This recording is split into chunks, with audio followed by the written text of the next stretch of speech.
Excellence, Monsieur le Président de la République, le général Michel Aoun, représenté par son Excellence Monsieur Tariq Al-Khatib, ministre de l'Environnement. Béatitude, éminentissime cardinal Bchara Pierre Rai, patriarche d'Antioche de tout l'Orient, représenté par son Excellence Monseigneur Paul Rouhana, vicaire patriarcal à l'évêché de Sarba.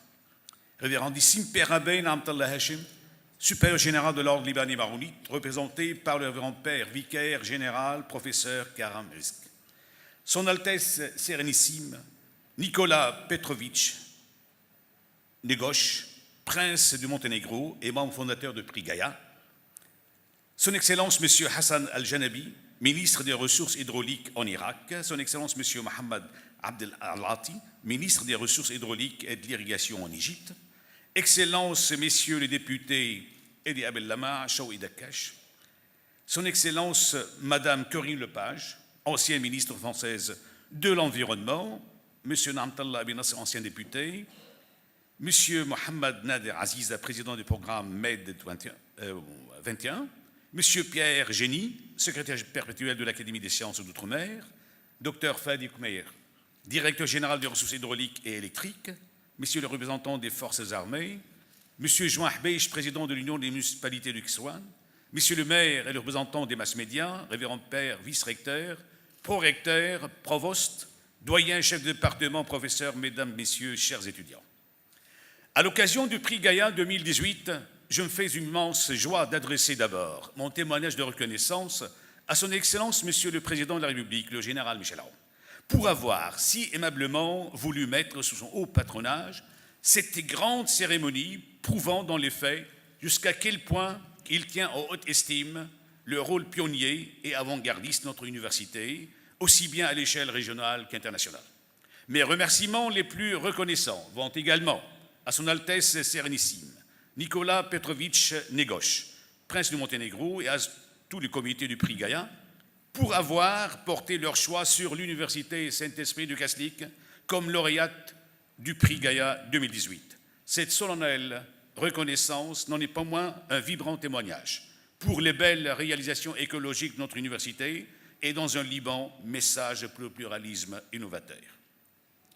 Comme tout un chacun le sait bien, le concept de développement durable, Sustainable Development, fut utilisé pour la première fois dans le rapport référentiel de l'ancienne première ministre norvégienne, Gro Harlem Brundtland, alors présidente d'une commission des Nations Unies chargée d'enquêter sur l'état de notre planète. Le rapport rédigé en 1987, sous le titre anglais « Our Common Future », notre avenir à tous, donne la définition suivante de ce néologisme. Le développement, je le cite, le développement durable est un mode de développement qui répond aux besoins des générations présentes sans compromettre la capacité des générations futures de répondre aux leurs. Fin de citation.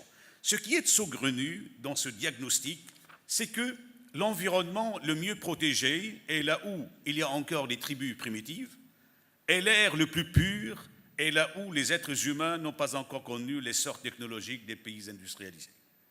Il s'ensuit que les graves désordres écologiques sont générés par l'avancée vertigineuse de la technologie qui a permis une surexploitation de ressources naturelles. La personne humaine de nos jours se cloisonne dans l'espace étriqué de l'instantanéité consommatrice, pilotée uniquement par l'hédonisme bestial, sans aucun souci pour les générations futures. Cela me rappelle un proverbe largement connu dans la province libanaise, illustrant à merveille l'égoïsme et le nombrilisme le plus abject et le plus odieux, après mon âne, que l'herbe ne repousse plus.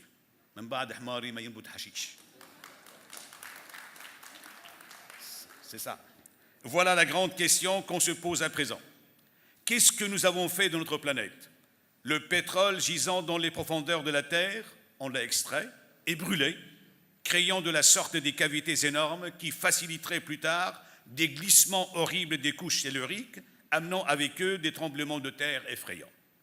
Et la couche d'ozone, qui est une véritable couveuse qui protège la vie et la dote de la chaleur adaptée à l'épanouissement de nos cellules, on l'a transformée sous l'effet de serre des émanations toxiques et polluantes en linceul pour le somptueux cortège funèbre de la vie sur Terre.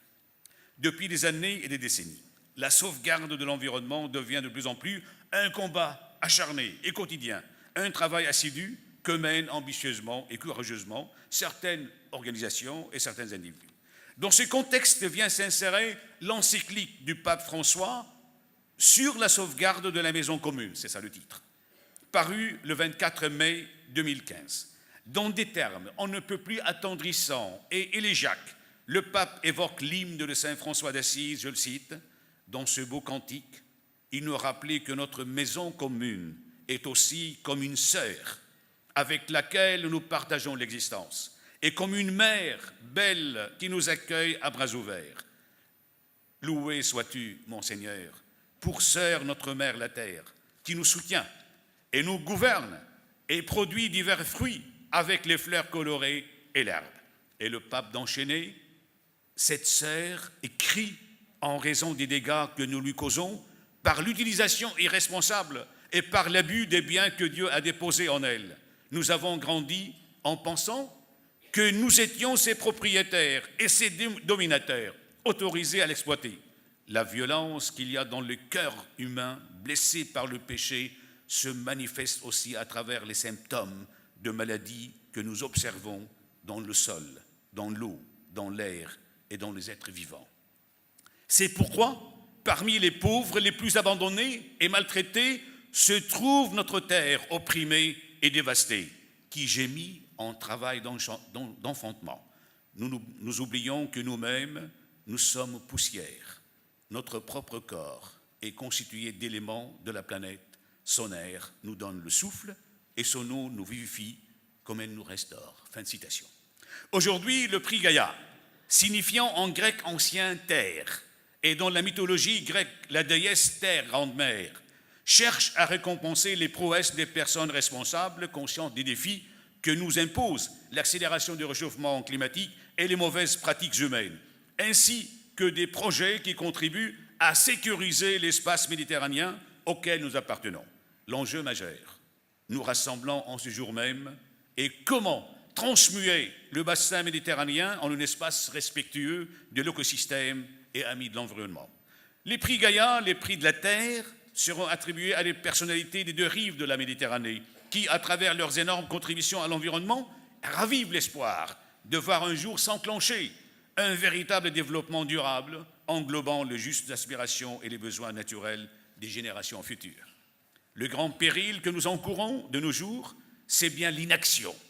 Comme le dit très justement l'ancien président de la République française, M. Jacques Chirac, je le cite, « Dans un environnement qui change, il n'y a pas de plus grand risque que de rester immobile. » Fin de citation. Dans un temps où les initiatives écologiques du gouvernement libanais s'avèrent timides et timorées, l'USEC, prenant son courage à deux mains, s'est engagé en plein pour le développement durable.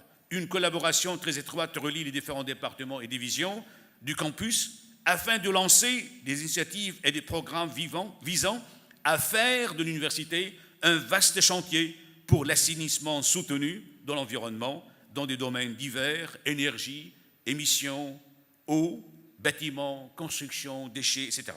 Grâce à ces efforts innovateurs, l'USEC a été classée la première université verte au Liban et parmi les 10 universités les plus vertes du monde arabe, selon les enquêtes de Green Metric World University Ranking 2017. Dans ce même contexte, une équipe d'entrepreneurs et des professeurs de l'USEC a remporté le prix de la fondation Inas Abou Ayyash en 2017. Pour conclure, je trouve adéquat de citer Jacques-Yves Cousteau, explorateur et scientifique français. Il dit « Les gens protègent ce qu'ils aiment ». Fin de citation. Si nous aimons la planète qui est la nôtre, qui est notre Gaïa, notre terre grande-mère, nous devons la protéger et la donner toute belle et toute généreuse aux générations futures, dans une impulsion de vie joyeusement une, continue et ininterrompue. À vous tous ici présents, je dis mes remerciements les plus vifs pour la confiance que vous n'avez jamais manqué de mettre en l'USEC comme université avant-gardiste et toujours à l'écoute des attentes de la société en marche vers la cité la plus parfaite possible. À nos chers conférenciers, j'exprime d'abord ma profonde gratitude pour les judicieuses et éclairantes approches qu'ils mèneront avec une grande maîtrise performante. Finalement, je nous souhaite un excellent colloque. Merci de votre écoute.